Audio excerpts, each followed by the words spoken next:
Welcome everybody, and it is our welcome to our 17th Cooperative Women's Voices event today. And today we're going to be talking to Dame Pauline Green.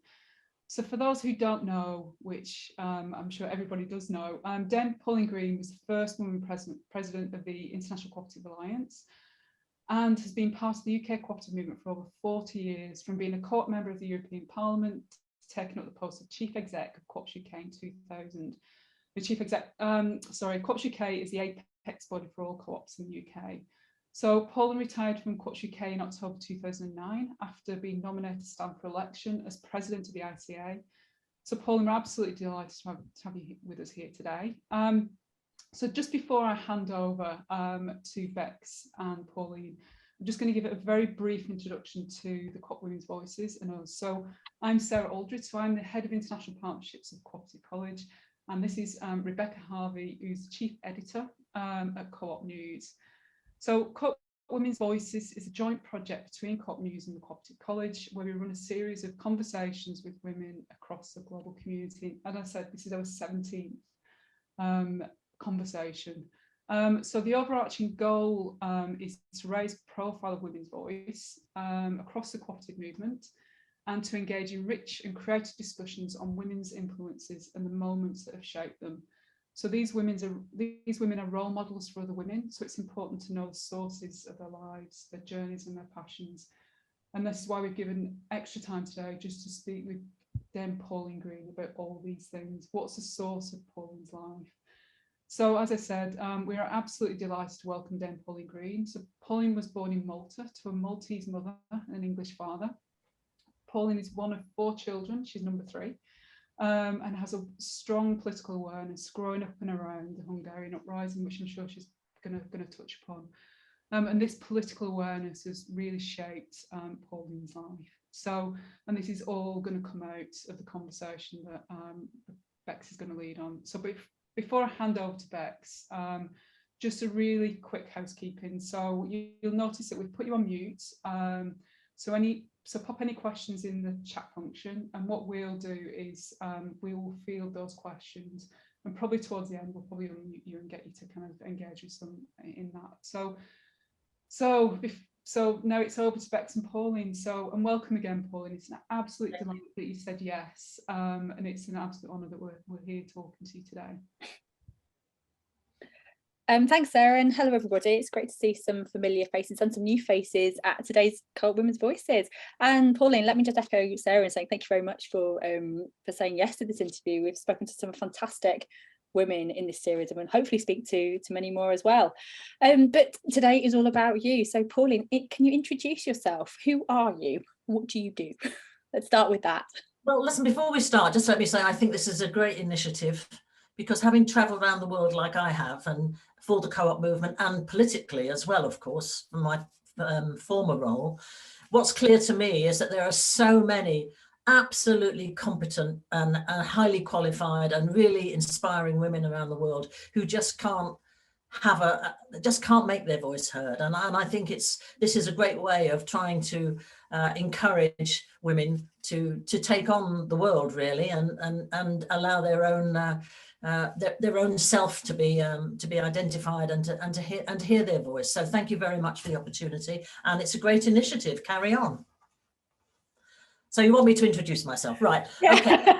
That's the thing. All right. So Pauline Green. I started life as the 3rd child of, as you've heard, of parents. My mother a Maltese and my father an Englishman. My father was a British soldier who came from a very poor family. He was one of 10 children, and his father was a bus conductor in Wood Green bus station. For those of you who know the UK will know that's what was then in the 1930s and 20s quite a deprived part of London. And so he actually lied about his age to join the army so he could get his first pair of boots that he owned himself, rather than being handed down from his 4 elder brothers. So he was posted to Malta when he was about 18, I think. And he met my mother when she was 14 and he was 19. And they married when she was 16 and he was 21. And my family has been the core of who I am.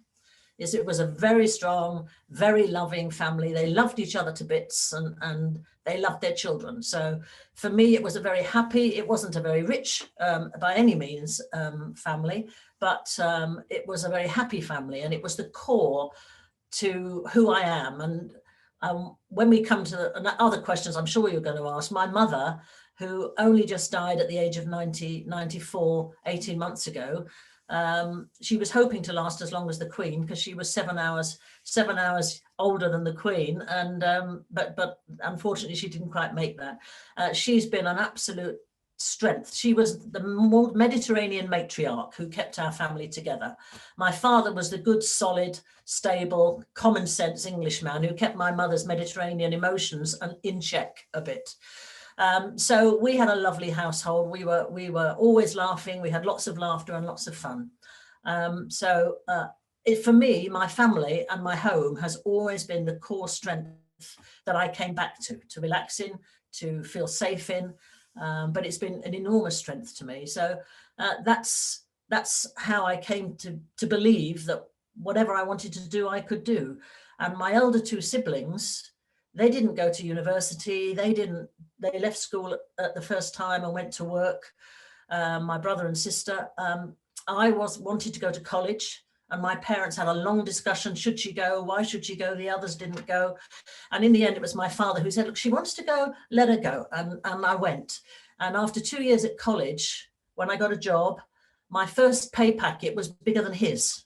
And he was thrilled, absolutely thrilled that his daughter had done that. And from then on, I realized that if you want to do things, you have to drive it. So that's been a core part of my life. My mother says I was always bossy, so maybe that's true. You know, I was bossy, and for 4 years of my life, I was a Metropolitan Police officer, and perhaps that bossy streak was even more apparent because of that. But I've never felt frightened to say what I felt, really, and also to live in a man's world, because when I was in the police service, of course, and I always thought of it as a service rather than a force, when I was in the police service, it was very male dominated. And at that time, women in the police service simply looked after women and children. And they didn't go out on the streets and patrol like the men. And I was part of that generation in the police service that was arguing for equality with the men. And when I left, when I had my first child, we were then already walking out on the streets doing patrols as the men did. So I've lived through that era when women were making very significant improvements in their equality and the diversity of things they could do. And that wasn't because of the generation we were, but of the fight that had gone on before by women all around the world. So I was one of the beneficiaries of their work. And that's been so throughout my career, really. And Pauline, you very kindly shared some photos of your family, so I'm just going to share those now because they are lovely.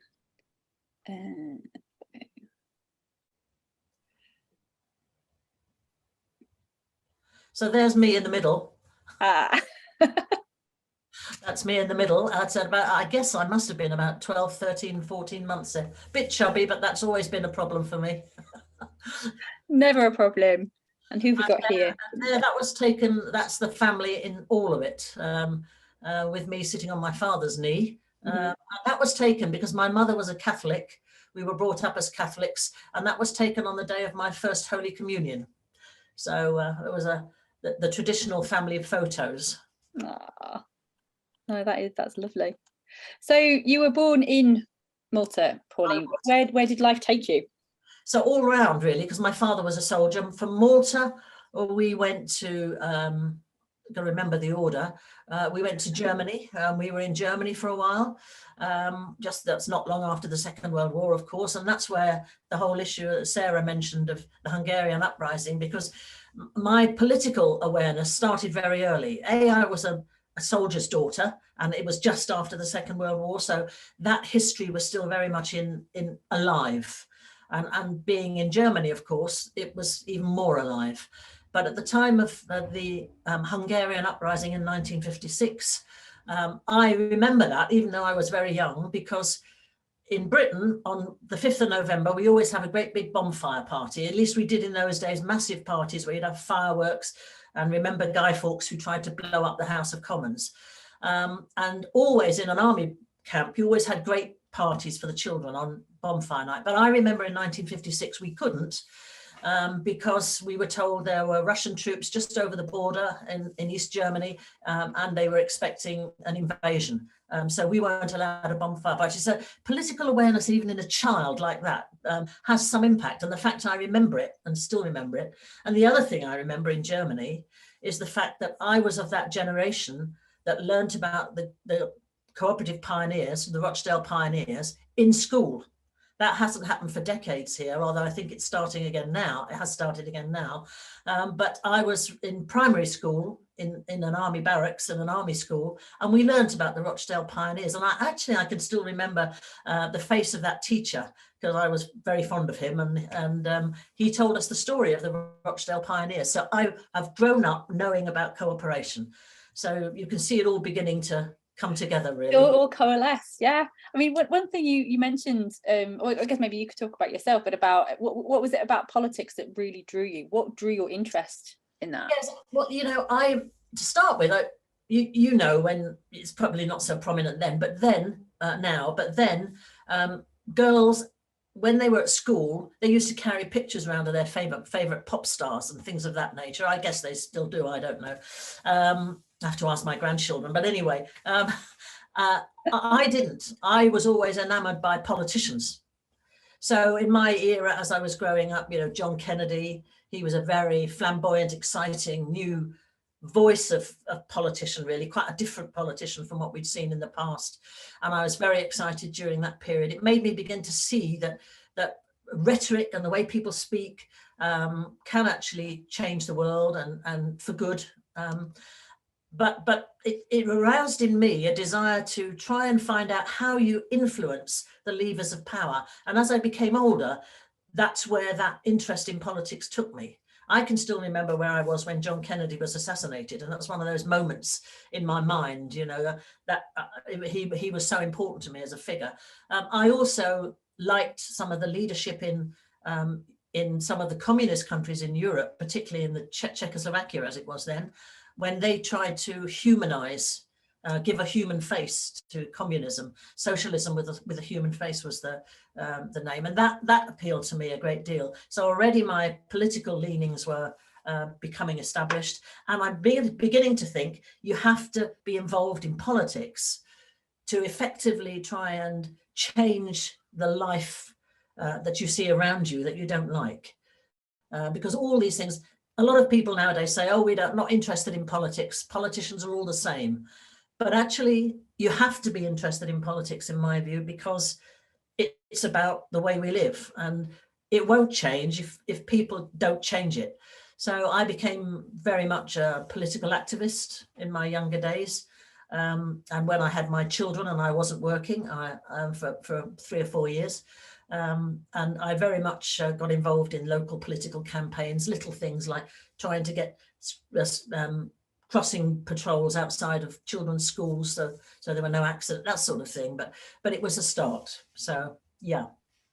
I know you've got some more photos in a minute of your election to the European Parliament, so we'll talk about that in a little bit. But so you did an MA, didn't you, in politics? Is that correct? What I did was I did an open university. I didn't go to university. I went to college and I did an OND in business studies. Mm-hmm. And I'd always, believe it or not, I'd always wanted, perhaps because I was a soldier's daughter and uniforms attracted me, but I'd always wanted to be a police officer. So for most of my life, I thought I'm going to be a police officer, my young life. And then as I went through college, you change, you think it's not very good to be a police officer. You want to be something in business. So, but of course, I got on ordinary national diploma in business studies and in college. And then what was open to a girl to be a secretary? It wasn't to be in the managerial class, it was to be a secretary. So I was a secretary for 18 months and I got promoted 3 times in that period. I was still very young. And then I thought, I don't want to do this anymore. I want to be out doing more active things. So I resigned, and that was the job that I was paying me more than my father earned. And I resigned and joined the police first service. Now, my father had been a police officer for a while when he left the army. So, you know, for my family, that wasn't unusual. And I was a police officer 4 years, and that was very instructive because I learned a lot about life. I saw the way working class families in the UK were living, and mine was a working class family to a very large extent, but it didn't live like that. And I saw young children who were being arrested on the birthday, which they were criminally competent, as it were, because they'd been blowing up railway trucks and burgling the thing. And these children, when I as a woman officer was looking after them, taking them home, the home was incredibly deprived. Their fathers had been in prison, their elder brothers, their uncles were going to borstals, approved schools, prisons at that time. It was a life for these children. They knew nothing else. And rather than making me more reactionary, as policing often does, it made me more left radical, because I'm thinking the only way you change this is through politics. And so that was another driving factor for me. So where we get to? I'm sorry, I've lost myself. No, it's great. So you did an MA at LSE, didn't you? Yes, yes. Yeah. When I got married and had children, and I married a police officer. So yes, when I was doing that, I wanted to learn more formally about politics. So I did an Open University degree and just ate up all the politics courses that I could find.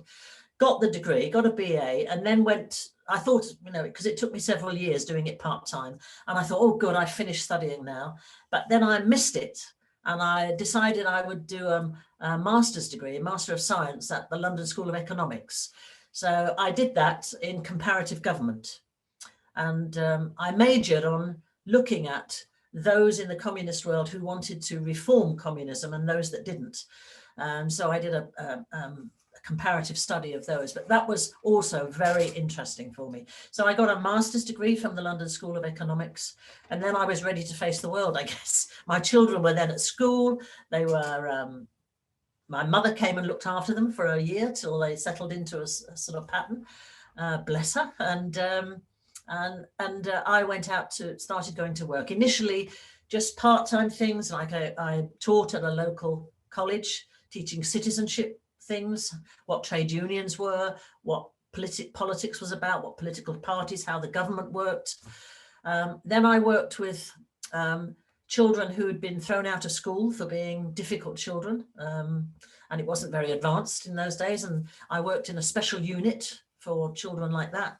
And even as I got into politics, I'd still meet some of these kids in the road who'd shout across the road to me, "Hi, Greenie!" And they were, you know, I used to go skating and skiing with these children and riding horses with them, and to try and teach them something. So yeah, that was very interesting. I learned a lot about some of the real difficulties that families have to live with, and politics seems the answer to me.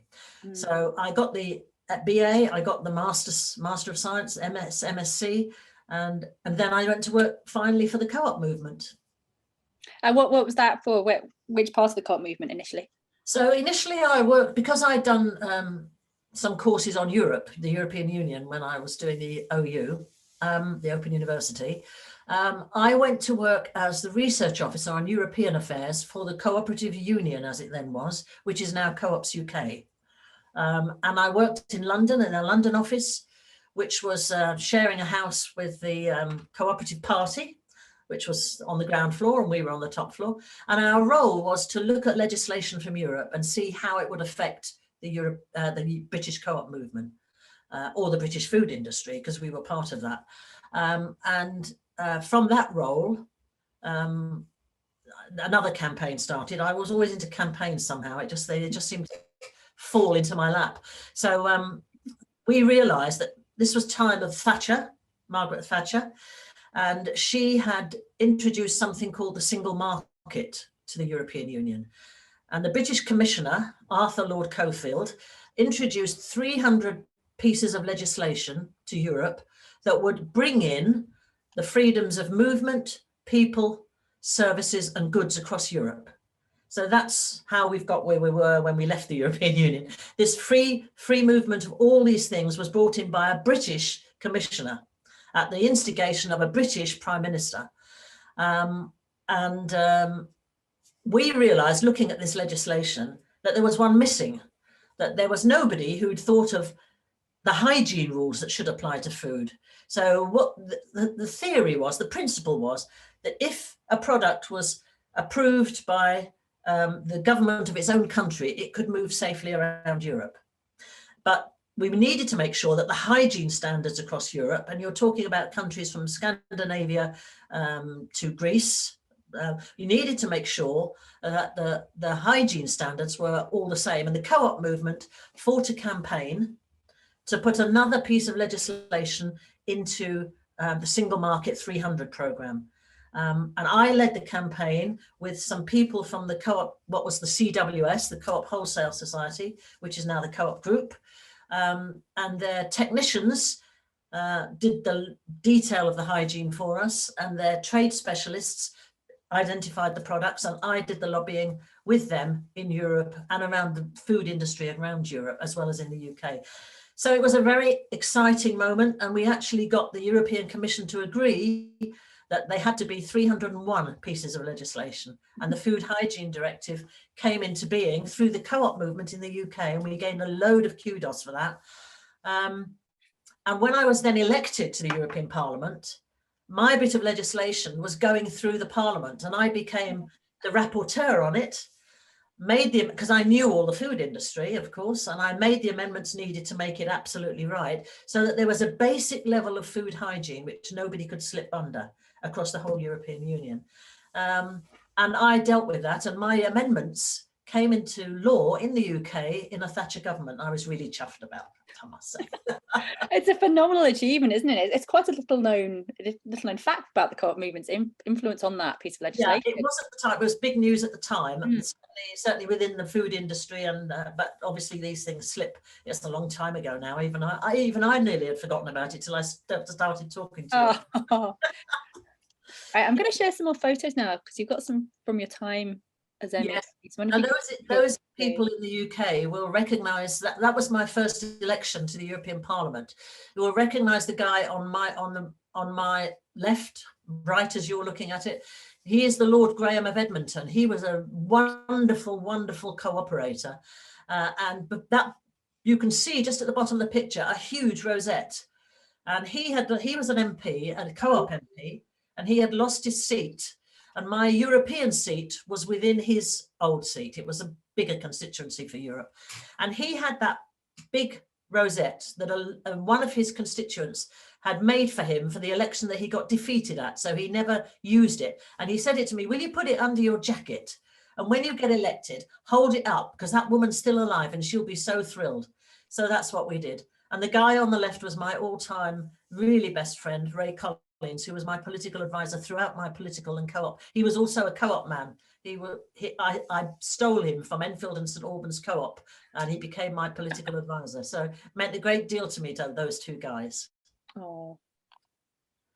So this was when I became leader of the Socialist Group, which was for me a very amazing event. I mean, I'd been in the European Parliament 2 years when somebody suggested that I should run against the leader of the European Parliamentary Labour Group and stand as the Labour Party person, the leader of that group. And I did it simply because the other guy was a bit unpopular, frankly, and we all wanted rid of him. So I was asked to stand against him, and I did. And I won that. And then, having been in that job for 1 year, and that job meant I was one of the parts of the bureau of the Socialist Group, which was a very big group. Then the election to the European Parliament was coming up, and the British won a huge victory there. We had the largest group in the European Parliament with the British Labour members. It was very, very big. And so the leadership of the Labour Party in Britain put my name forward as leader of the Socialist Group. And I was staggered, really, because I'd been one term. I had no family background in politics. This was very difficult for many people in Europe to understand. I'd come from nowhere. I'd been a police officer. I'd been a secretary. I hadn't got a political background. And yet here I was now leader of the socialist group in the European Parliament with 221 members from all across Europe. And it was fantastic. And it was the 5 fantastic years doing that. So that was the moment. Incredible photo, isn't it? There's amazing memories there. I think these pictures we could go through quite quickly, because what they are pictures of me with a significant number of powerful people across the world. This man, Jacques Delors, who really was the key instigator of the European Union, and I admired him very much. And just after I became leader of the socialist group, he retired. He was a socialist, a French socialist, and this was me hosting his farewell. But the importance of this is the people I met then and the things I was engaged in helped me to learn about leadership. So that's what these pictures are all about. And you can go through them quite quickly, Rebecca, if you like. That's John Hume and Mo Mowlam, who British people will know. Mo Mowlam was a fantastic woman. She died much too early, sadly. But she was the Secretary of State for Northern Ireland during the time when they were negotiating peace in Northern Ireland. And she and I and John Hume, who I had also nominated for the Nobel Peace Prize for the peace in Northern Ireland, he and I and Mo organised between us what I would do in the European Parliament to lobby to get money for cross-community, cross-religious activities in Northern Ireland. Because obviously, you know, it's a Protestant and Roman Catholic divide. And we wanted to make sure that people would come together. Here's Jacques Chirac, and he had just let off his government had just let off a nuclear test in the Pacific, and the people behind are also holding up signs saying no, no, no, and I was disapproving. But the look on my face is supposed to be disapproving, but he was sitting next to me in the European Parliament, and that was a really wonderful moment. The Dalai Lama. And I was probably a bit irreverent, but I had said to him when I shook his hand, you know, I've never spoken to a living God before. And he laughed. He had a wonderful sense of humour. And in the socialist group, we always called ourselves comrades. And he said to me when the picture was on, at that moment, he said to me, you know, Pauline, the last time I heard the word comrade was when I was in prison, in a Chinese prison. A Chinese prison. So, and he laughed about that as well. I said, it really isn't like that here. The next one was Tony Blair. Of course, I worked very closely with Tony Blair. I was already leader of the socialist group when he became prime minister, and we used to meet quite regularly. Robin Cook was a great friend and ally, and I admired him very much, and he sadly died too early. He was my closest cooperator on European issues within the Labour Party.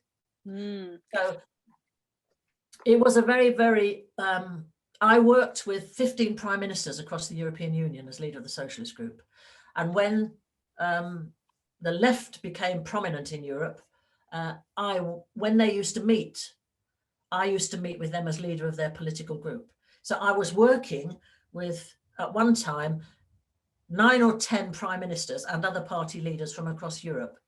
And you can't do that without learning a lot. And the one thing that I want to say to all the women around the world is, I learned then, they were all men, of course, and it was me. I learned then that I was as good as any one of them. And you just had to keep that in your mind, because when I was listening to them talking and you know, and I thought, okay, I can work in this world. And I think women think they can't. They think this is something that men have. They can talk strategy, they can do this, they can do that. We can do it. We can do it just as well. And so I used to manage their affairs in the Parliament. And the nice thing for me was at the end of my 5-year term, every one of the 15 socialist leaders wanted me to have another term.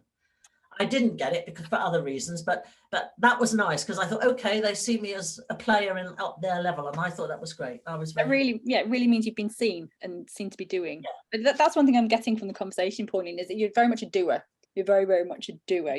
Even now I can't sit still. That's trouble. Yeah. So there's a question come through on the chat actually, which is quite relevant now. So Arms APs, I'm not sure what your real name is, but it says, I agree with all of this. Does Pauline think women experience imposter syndrome more than men? April, thank you, April.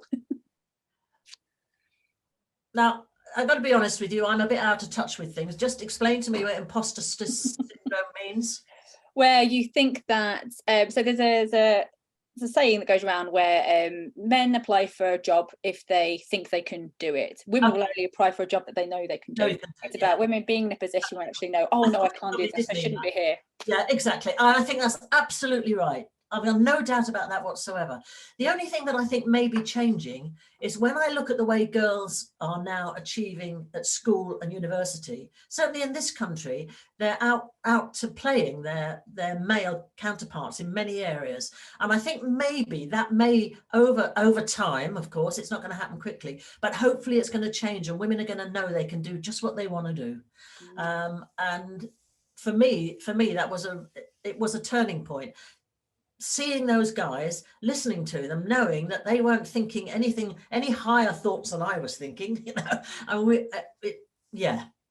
And I think we just got to believe in ourselves. We do absolutely. But it really sounds like that real solid family grounding from very early in your life really kind of stood you in good stead to go through the career progression that you did, because they're very male dominated areas, aren't they, in politics and in the police at the time. So what was it that really drove you and supported you throughout this? Who were the people that helped and influenced you, both the women and the men at that time? So as I already said, my parents were hugely influential, and my mum, bless her, was a tower of strength. But when I started working, I told you what I was like as a child and who I liked. I think, you know, when I worked in the cooperative union, I worked with two fabulous guys who really allowed me to take on the roles I wanted to take on. Bernard Rhodes and John Tilley, who were both the parliamentary secretaries of the cooperative union, and I was working under their tutelage. And I pushed to do the campaign for food hygiene, and there was a bit of, well, you know, this is not what, and they let me do it. They let me run with it. So those people like that, even in politics, the man who really wanted me to be leader of the socialist group was John Smith, the leader we never had, because he died. In fact, I was a protege of John Smith, not of Tony Blair, of John Smith. And John and I worked closely together in the few months, or a year or so that he was leader. Whenever he came to Europe to take part in any event, the first person he asked to join his group was me. And I was always there with him as part of the group, the British Labour group working on Europe. That's not what happened anywhere else, any other time, you know, that didn't happen. But John was a European, he understood how it worked. So he was tremendously influential for me. And he was going around Europe when he did, speaking to all the other leaders and urging them to support me for leader of the socialist group on the first occasion. So John Smith was a huge fan and supporter and an enabler. He enabled me to take on the roles I want, and so did John and Bernard.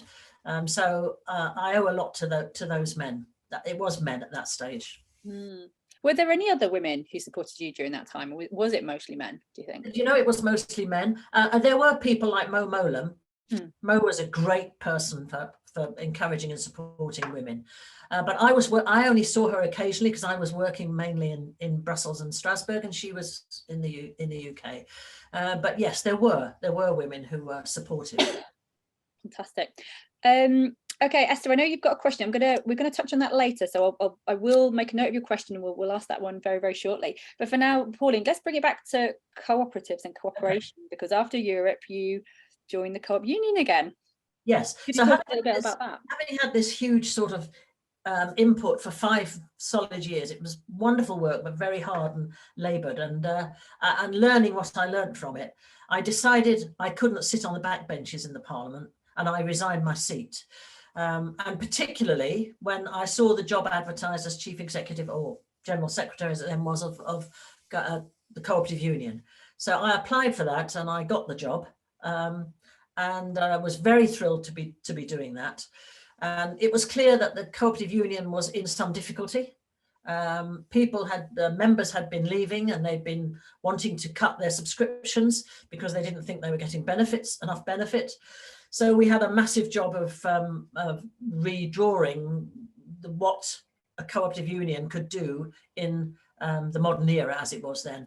And so we sought, with the support of the board, to bring together all the sections of the co-op movement into one sort of umbrella organisation, and the co-op union would actively seek to make that happen. Previously, they'd all had their own bits, and they went off and separated, and we didn't hardly talk to each other really. I had the great benefit of being president of ICOM, the Industrial Common Ownership Movement, which was the worker co-op movement. After John Smith died, he was president, I was invited to be president. And all through the European Parliament years I was. So I already knew the worker co-op movement, and I knew the consumer movement. So I got to know the housing movement and the agricultural movement. And we managed to bring all their federations into an umbrella with Co-ops UK, and change the name then from the Co-op Union to Co-ops UK to show it wasn't just about the consumer movement, it was about the whole movement. And why? Because what that did was it allowed us to have greater influence on the government, on the regional governments, on local councils. It allowed us to have some influence on the way policy was, new cooperative legislation. And most importantly, it liberated a lot of creative thinking in the co-op movement to create new sectors of the cooperative economy, which was really exciting. So they were exciting times, and it was driven by the creativity of bringing together the more radical edge, the housing co-ops, the worker co-ops, with the more professional end, the consumer co-ops, who had not only the professional services, but they also had the money, whereas the others had the radical edge, the creative thinking, but didn't have the money. So you pulled those all together, and we had a whole renaissance in cooperation, which was once again very, very energizing. I've been very fortunate, as you can tell, in my life. I've loved everything that I've done, and that's not often. I see many people who just do and they really don't like it. So I know just how fortunate I've been, very lucky. It just sounds a marvellous journey you've been on, Pauline, which obviously then took you to the ICA. So went to the... Oh yes, as Chief Executive of Cooperatives UK, I was automatically on the board of Co-ops Europe. Well, automatically, as far as the UK was concerned. I was their candidate. I became a member of the board of Co-ops Europe. That's the ICA's European region. And a little while after that, I was asked to stand for election as the president, which I did. So I was the president of Co-ops Europe, and thereby became a vice president of the ICA. So I then started sitting on the global board as the vice president for Europe. And once again, Europe was in a silly position then, the co-ops in Europe, because the European Union managed all the legislation that the countries of Europe used. So the sectors, the housing sector, the agriculture sector, the health sector, all of them, their legislation was coming from Europe essentially, and they had their own sectoral organizations in Europe, and they were very effectively lobbying the European Union. The ICA's European region was sitting in Geneva, and Switzerland isn't in the European Union. It had no relationship with the European Union whatsoever, but it had some money. The sectors in Europe had no money, and they were working on a voluntary basis. So what happens? Pauline has to create the coalition to bring them together. And it took me and a few others, Rainer Schluter and a few other people to pull enough together, enough. It was very difficult because there was a lot of hostilities and bad feelings. But you know, managing to slowly bring it together and create a new vision for what ICA Europe could become. And we managed that, and yeah, it was good. And then, of course, we moved on to the ICA, and the board of the ICA. I was the president to follow Ivano Barberini when he left, and he was ill at that time. It was difficult, but it was clear that the ICA once again needed needed some change, and a group of us on the board, my very, very good, wonderful friend Gun-Britt Martinson from Sweden, she and I, Paul Hazen from the US, we used to meet beforehand, have dinner and look at what the agenda was and say to ourselves, now what do we think of this? Because what was happening was the ICA would meet, it would discuss things, but nothing very much happened after that. So we were all determined to make it have much more influence. After all, the International Cooperative Alliance is in the Treaty of the United Nations as an advisory body, and we were getting nothing from that, nothing at all. So we determined to change that, and I stood for election on the basis of having a radical change, creating much more global influence for the cooperative movement, to create a policy environment that would help grow cooperation across the world. So that's what we tried to do, and it was a fantastic moment. And then, of course, we had the International Year of Co-ops. Great. And I introduced it to the United Nations. I stood at the General Assembly. That was, for me, as somebody who loved politics as well, that was such a moment to stand at the United Nations podium and actually introduce the International Year of Co-ops. Have you got a photo of that? You got a photo of it, yeah. Hang on. Sorry, I sent you all these photos. I thought no, they're marvellous. Moments that helped me make my life, There you go. It's that one, isn't it? It was a big moment. Yeah, it's marvellous. Right. And the International Year of Co-ops meant, because I'd come in saying, I'm not going to travel around the world. It's not good for the environment. I'm not going to do that. I'm going to try and do as much as I can from the office of the ICA and not be just traveling around the world. But of course, the International Year of Co-ops meant that was impossible. And I did travel a lot. And I know you've got a lot of pictures there, which show some of that. Them. So, so this was me at a meat factory. And there's a follow-up from my food hygiene work. They wanted to show me a meat factory. And it was great because they were using all the stuff that I'd brought in my hygiene act. So that's that one. This is very important to me because this is where I was born, in Malta, and they grow wonderful melons, and their co-op movement was out of date, as you can see from that. That was their melon market, which I didn't think was, they're lovely melons, great product, but they weren't selling them. And they were worried because they were just about to join the EU, they thought, and they thought their agricultural industry would be destroyed. So there I am talking to, I went there to talk to them about how to upgrade their marketing. So by creating a marketing cooperative above it. So yes, that was an important one. This was a very important one. Pope Francis wrote us a note to our Brazilian colleagues, Argentinian colleagues, sorry, asking them if they could come and talk to him about how co-ops can help remove poverty in the world and stop conflict. So I was asked to lead the delegation. Funny look on my face, but we was exchanging stuff with him. But one little story about that, he walked into the room where we were, the 6 of us went, completely on his own, no notes. And we were told we weren't to bow to him, we weren't to kiss his hand, we weren't to do anything. As you can see, he's just dressed in his papal things, but he had Dr. Martin boots on, which really I loved. I thought, this is a man I can work with. He was really nice. And then he just said, come and sit down. Let's talk about how co-ops can help save people from poverty. And we talked to him for 40 minutes. It was fantastic. It was such a moment. And on the way out, my mother, Maltese Catholic, had said to me, Pauline, if you get the chance when you're with the Pope, will you ask him something? I said, what? He said, ask him to say a prayer for me on behalf of all the people who are dying in the Mediterranean on those boats coming from North Africa. And she was very upset when she kept seeing these children, dead bodies on, and all this stuff. She was so upset about it. She was well in her 90s by then. No, 80s. She was very, very upset about it. So I did, as we were leaving, I said to him, can I ask you something, Father? I said, my mother asked me to do this, and I told him, and he said, of course, tell her, of course I will. And would you ask her to do something for me? I said, yes, of course. He said, tell her to pray for me. I need it. I thought that was just fabulous. I told her to, and she did. Oh, wonderful. I just experiences. This was one of the best achievements of getting the co-op voice influential, right? So this B20, which is an informal grouping of governments coming together, the 20 largest economies in the world coming together. It's not a UN body, it's an informal body, but they come together and they have a business 20. So they bring all the big businesses in the world together, not a single co-op or mutual amongst them, nothing.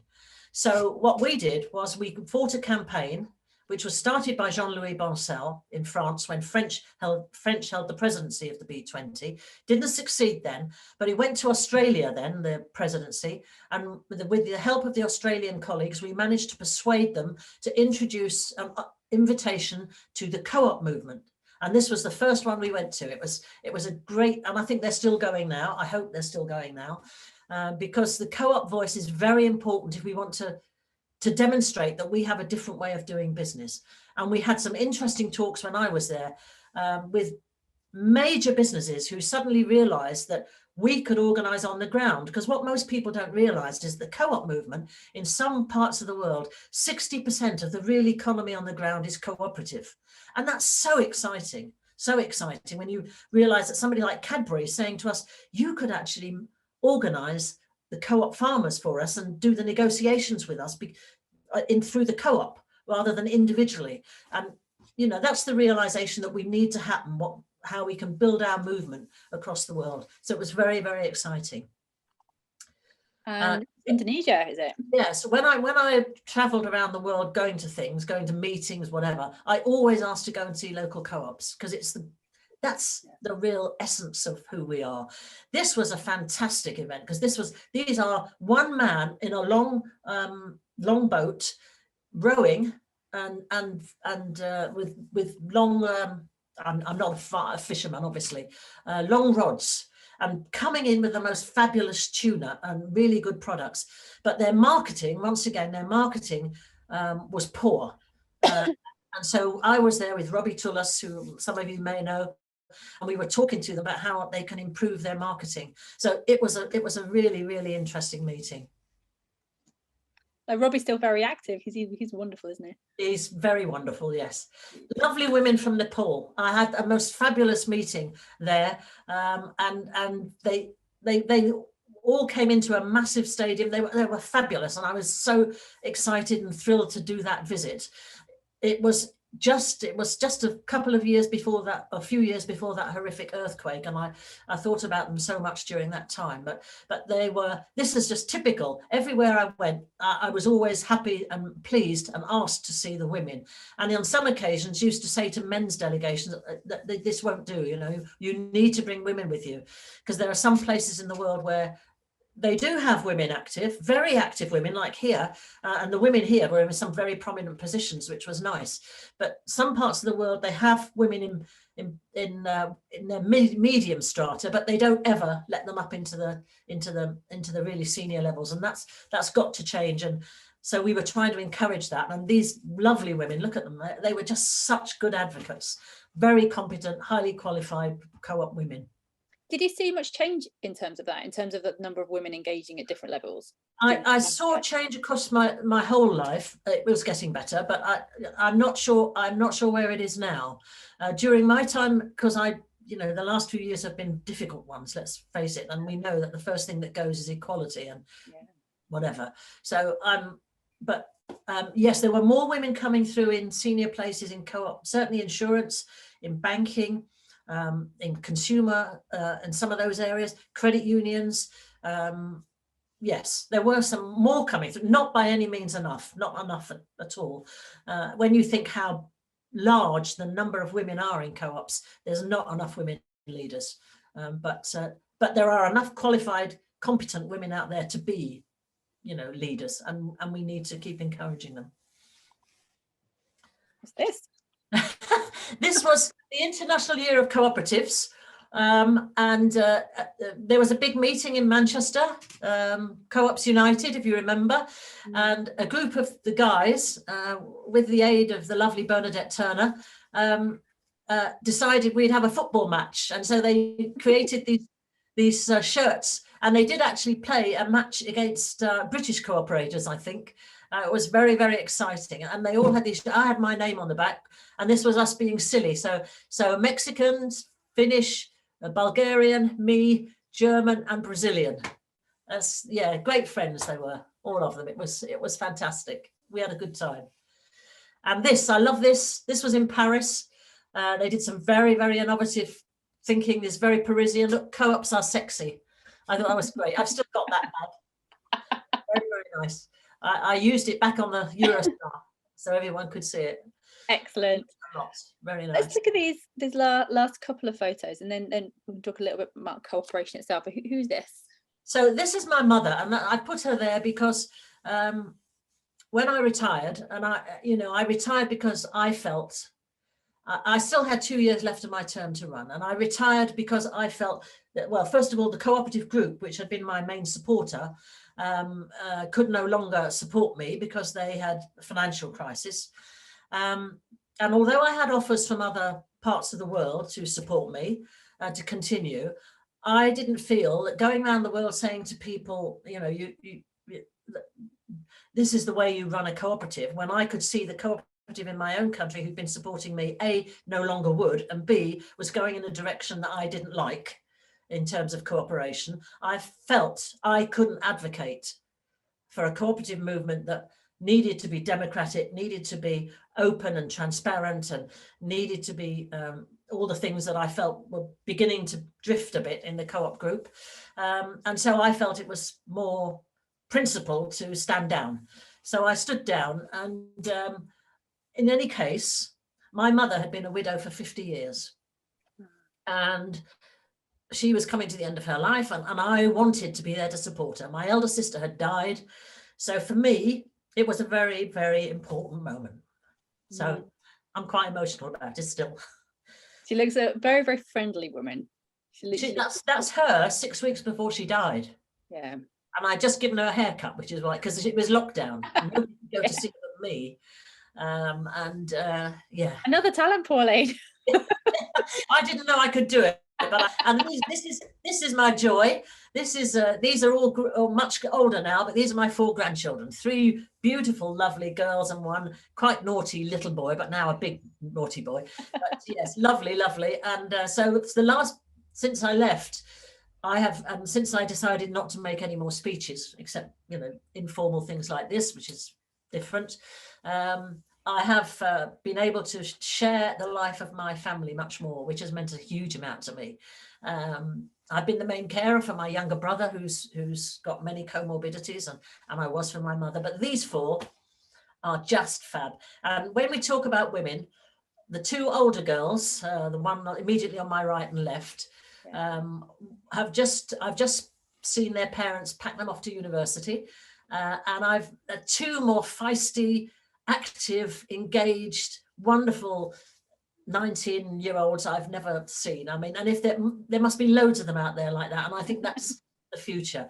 And the other 2 are fabulous too. I mean, my grandson, who's there, is now 5'11" and towers over me, and calls me an old biddy, but he loves me to bits. He still wants to come and give a big hug. So this is my life. I'm still doing co-op things because I can't stop. And I love it anyway. Co-op's part of my life. So what does that mean to you? So co-op parts of your life. What is cooperation to you? How would you distill it to someone who hasn't heard of it? So for me, cooperation and left politics has always been the same thing, because I think it's about trying to make the life of people on the ground better. It's trying to make the way in which they're forced to live their lives and their working lives. It's about making it more equal. It's about giving them a better say. It's about so working cooperatively for me is second nature. So that's what I like to do, and I like to encourage. There's a couple of questions that related to this actually. So I'm going to do the first from Judith Feeney. So hi, Judith. She says, why do you think cooperation is still not recognised generally as an important alternative to the capitalist system or that of the hard left? How can this be achieved and when? That's a very good question, Judith. And part of the trouble is that the co-op movement is so inward looking. One of the things we tried to do when we were in the ICA was to stop talking to ourselves inside the ICA and talk to the outside world. That's why we had the project of International Year of Co-op. We launched the decade for cooperatives. And the mark, the co-op mark, which we wanted to be used all over the world and still is being used. We wanted people outside to be able to recognize a co-op when they saw it, because it all used the same mark. And that campaign was going very well. I don't think it's conducted in the same way now, and that's the right of others to change it, but I think we're too fond of talking inside. When I was in the ICA, there's a very interesting moment because the ICA obviously is global and it needs to maintain its global emphasis. And what we need to remember is that there are two sorts of cooperative movements really in the world. It's vital that they work together, because if they don't, there will be a schism and we'll be fighting and it will be dreadful.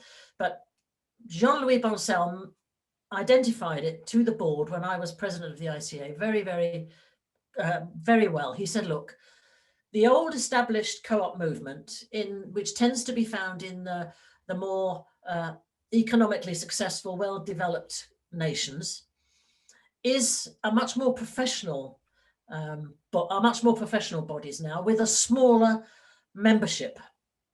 Those in the more developed world, in the developing world, are still mass memberships, and much more sort of revolutionary and radical in that sense. But we have to find a way of keeping those two together, because when we do that, we will succeed. One side has the money and the professionalism, and the other side will remind the professional side of its revolutionary beginnings, if you like. It's the need to have that radical element and to retain our radical element. So it's vital that we stay together. And what worries me now about the movement is that we see a sense that there's a desire for one particular sort of cooperation to prevail. And I think it's a mistake. I think it's a mistake. It tried to happen before, and my response to it was to raise it in the board of the ICA and say, this cannot happen. You have to have the best people on the board of the ICA, not just people who believe in one sort of cooperation. It's got to be across the board. And I very much hope that's something that the ICA as a board is keeping in mind. It's too dangerous for the whole of the co-op movement. It could lead to major schism. So we need to be presenting ourselves outwards, not inwards. And at the moment, I see too much inward looking. So what can we do about it, Pauline? What can we do? Well, it's down to leadership to realise that firstly, the co-op has got to be whiter than white. It mustn't, you've got to get rid of corruption where it exists. You've got to ensure democracy prevails. The members are active. You have elections that are contested elections. You don't have people sitting on boards for 40 years and presidents in place for 20 years. Those things shouldn't happen. There should be contested elections. You've got to make it lively. You've got to introduce new ways of working so that younger people join in. You've got to develop more online presence. And one of the things that I'm involved in now is a new venture cooperative in the UK, which is to create an app which is ready, which is a virtual market in cooperative shares. And we're looking very carefully at ways in which you can trade shares that do not threaten cooperative ownership. This is a very big issue, obviously, and we're going really, really slowly to make sure that we retain the cooperative principles and that there are caveats around the way you do these things so that it's not a danger to the co-op and the members control it. But this can be done by people all over the world on a phone app, right? Mm-hmm. So you just got to look at, if it doesn't work, it doesn't work, but it's got to be examined carefully, these things, so that you can start to look at the world in a different way and introduce new people. But it's about talking to people who are not cooperators rather than to ourselves. And this kind of leads you on to the question from Esther, who is joining us from Uganda. So hi, Esther. And she says, how do we raise our voices high about cooperatives in countries that really think cooperatives are not important? Could you just say that to me again? I was so busy thinking, oh, it's Esther. Could you just say it again? Esther says, how do we raise our voices high about cooperatives in countries that think co-ops are not important? Yes. $1 million question. It is the $1 million question. And that was one of the things that the co-op mark was intended to help. Because, when we all started in the International Year of Co-ops, when we all used the UN logo, and it was up high on You know, it was very visible, and you could walk along streets in Canada, I'm told, and there would be housing co-ops one after another with the flag up, and that's the way suddenly people suddenly thought, what the heck is this? But you know, on the whole, we have just got to try and find ways to advertise ourselves and talk about ourselves, use social media more. Why don't we use social media more for co-ops? We need thousands of young people doing social media stuff on co-ops. It's what we've got to do, I think. To try and raise awareness with ordinary people. And also, I think we need to be careful, because when we are setting up new co-ops, we need to be clear and careful to make sure that those people understand how to operate their democracies, the democratic co-ops, and are not subject to people who have vested interest in the people trying to rip them off, basically. Sorry about that. So I think there's a job to be done to try. It's all about projecting outwards, and Esther, you know this only too well because you've been working in the co-op movement a long time as well. We have to try and get the message outside of the movement. It's sort of the same problem, really. Well, this has been a fantastic conversation, and I'm sure people have more questions to ask as well. But so if anyone does have any questions, do type them in the chat or raise your hand. I'm sure Sarah will have some too. But while people are thinking about questions, Pauline, our last question for you is a very important one. It's one that we ask to all of our guests. Oh, yeah. If you were stranded on a desert island, what 3 things would you take to sustain you? You're allowed to. Okay. 3 things. That's really hard. It is really hard. I would certainly take some music and something to listen to it on. I love all sorts of music. I have some very happy memories of my eldest grandchild, who was a great comfort to me when I was being divorced, to have this lovely little girl. And I can remember my daughter and I would take her out places when we were all off together, both off together. And we would sing outrageous pop songs as loud as we could. And there'd be this wonderful screaming laughter from this 2-year-old in the back of the car. And I've got such happy memories of that child laughing. And she's going off to university now to do performing arts because since that moment, she's always wanted to sing and dance and, and act. So music, I love all music, but the music I would take with me is classical. I would take as much as I could of Beethoven. I love Beethoven. It is one thing that can lift my spirits and my emotions. It's some of his wonderful music, and the symphonies and the piano concerto and the violin concerto. I love those. So I would tell maybe one thing. I would take, I read a lot, but I don't read heavy stuff. I'm not into I like to read but one thing that I have read a lot, I've listened to a lot on audio tape, is The Lord of the Rings. It's such a good over evil stuff. I'd need to be convinced there was good in the world. I am convinced there's good in the world. But I have to say, right at this moment in the UK, I have a strong sense of everything going backwards. And for me, it's so demoralizing.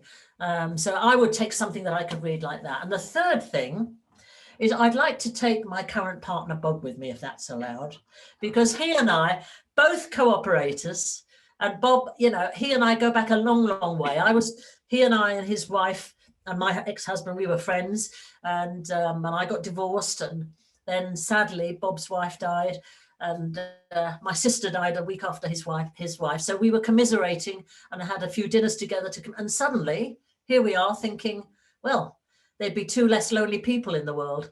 And so the 2 of us are now living together in this house that we bought together.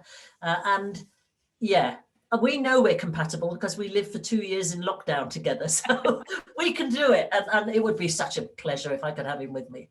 I think with a story like that, we can't say no. It's so hard-hearted if we said sorry, but no. Yeah, no people, yeah. Thank you. Thank you very much. I think that's a good question. Good answer, sorry. Sorry, go on, Sarah. No, can I ask you a question then, Pauline? It's just around young women, really. So what key messages would you give to young women in today's world? The same message I give to my granddaughters. I would say to them, sorry, there's a little fly driving around, it's driving me mad. I would say to them, follow your nose. Do what you want to do. Follow your nose. And my granddaughter, the one who's gone to Glasgow to do computer science, she said to me, I'm doing what you always told me, Nan. I'm following my nose. And I think you've got to try not to be driven by external things. What do you really want to do? Because that's the thing you'll enjoy doing. I think that's how I've felt so satisfied that I've had a life that I could at least say, well, I've done a few things, and I can look at myself in the mirror and think, you know, I did my best, and I enjoyed it, and I've laughed a lot. One of the great things, Bernadette Turner, who a lot of you will know because she's fabulous, Bernadette and I always used to do, we laughed a lot. And if you can laugh and enjoy your work and follow your nose and go as far as you can under your own steam, and really where you really want to go, just follow it and see where it takes you. I didn't know where mine was going to take me. I didn't know. So I just kept prodding away at the things that fascinated me and I loved. And that's what I said to the kids. And the other thing is, for women, a lot of people think, okay, so you're going to get married and you're going to settle down. That's the thing, you settle down when you get married and you have children, and sort of that's it. But in this world, it isn't like that, as so many of us discover. You know, my husband ran off with another woman, okay? And I have to take some responsibility for that. I've been working hard and, you know, so, but nevertheless, then you've got to manage on your own. So don't ever put yourself in a position where you can't manage a bank account, you can't use your internet, you can't use the computer. You know, I still see younger people, much younger than me, who couldn't even hold a Zoom call, okay? Who couldn't manage their accounts online, who can't, you know, you've got to do these things. You're in the world, you've got to do them. So make yourself self-sufficient. Make sure you can run your own life if you have to. Okay, so and in the same time, try and do what you want to do and follow your nose, follow your dreams, basically. Leading on from that, there's another question from Wendy that's come through on the chat. She says, what do you think the main reasons are why many women don't manage to work in senior positions? What's holding them back, and what can co-ops do about it? Well, it's a vested work. Men's got a, you know, it's just so hard to break through that. I mean, you have to have a lot of brass. You got brass nose. You do. You have to be able.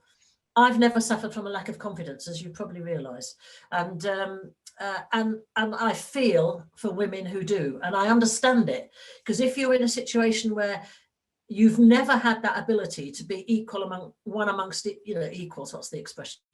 But in my family, we were all equal, and I had brothers, and you know, my sister and I had a campaign because our brothers didn't have to do the housework. They just polished everyone's shoes and things, and we did housework with mum, and that wasn't on. So we had, you know, so we were always allowed to and encouraged to say what we wanted, do what we wanted. And I just carried that on. I didn't suffer from a family who thought that, or in an environment where everything was stacked against you. And there's so many women in that position, and I understand it.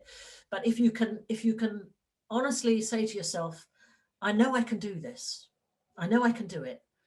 And you know, I've spoken in front of 7,000 people, and I stood there and I'm shaking, thinking, this is terrifying, but I know I can do it. And in that sense, I owed a lot to Ray Collins, who I showed you a picture with, Ted Graham, because when I started speaking, he would stand at the back of the room, and we learned a series of messages that he would send me. Of speaking too fast, I would get a message, or slow down, or it's time to stop, you know, you're talking too long. So I had somebody like that to help me with that side of things. Mm-hmm. So I know just how difficult it is if you haven't got those sort of support mechanisms. I just think you've got to try and find them, try and find a mentor, try and find somebody who can help you. But it's difficult. Oh, here is a lovely message from Hera. here. So Kira Hardianti saying, I was carrying my baby girl during ICA Asia Pacific Regional Assembly in Bali in 2014 when you were there, and your presence motivated me. So that's thank you very much. Thank you. A lovely message. Thanks, Kira. Do we have any other questions coming in? I'll give everyone a kind of a minute. But I guess like this is kind of a question from me, Pauline. Like, what's your best memory of your time in the Co-op movement? If you just had to pick one, whether it was with the Co-op UK or the ICA, or as your time in Europe, if you had to pick one memory to bottle and send to someone, what would it be? Oh. You might be able to have two. It is very difficult because there are the personal interactions. I mean, I remember I was in Australia and there was this wonderful woman who had been for decades, she was an Aboriginal woman. For decades, she'd been taking young Aborigines off the streets who were glue sniffing at that time and using drugs, and trying to restore their life and give them some sense of the nobility of their ancestry and the creativity of their own culture, and she was a staggeringly wonderful woman. And I went there, and I was supposed to meet her, and she was ill. She was quite old, but she actually let me go in and sit with her, and those memories are very precious. And talk to her. She was the things she'd done were fabulous. So there are more than one incident like that, but I can go around the world and pick them. And then there are the big moments, you know, like, so there was one week in 2012 when I spoke in the White House to Barack Obama's team on co-ops with Paul Hazen. Paul Hazen had organised it on co-ops, and I was invited there, so I was in there. And the same week, I travelled to China, and I think I was the first woman politician to speak in the Great Hall of the People in Tiananmen Square to 300 members of the Chinese government from all different departments, with the Vice Prime Minister next to me, to talk to them about co-ops. And so those two, if you think of those two things, I mean, the other great thing was the first ICA Congress in Africa. That was wonderful. That was so good. And we introduced the mark there, and we did a lot of really good stuff there. And it was very moving, I think. So there's so much. Honestly, I'm so privileged. I understand that. I really do. And being president of the ICA was a great way to end any career. And I'm thankful to all those people who made it so precious for me. So thank you. Pauline, thank you very, very much. I think one other thing that I just kind of observe is I love that the photos you chose were bookended by families. So, you know, you've got the family you grew up with, and then you've got the family that, you know, is still part of you. And then you have your cooperative family as well. So I think, you know, cooperatives are about people, and, you know, your life has been surrounded by people, whether that's people you're related to, you work with, or your friends. So thank you for joining us, this small group of people that you've shared some of your story with. So thank you very, very much. And let's wind it up there, but thank you, Pauline. Thank you, and keep up the good work, everybody. Thank you.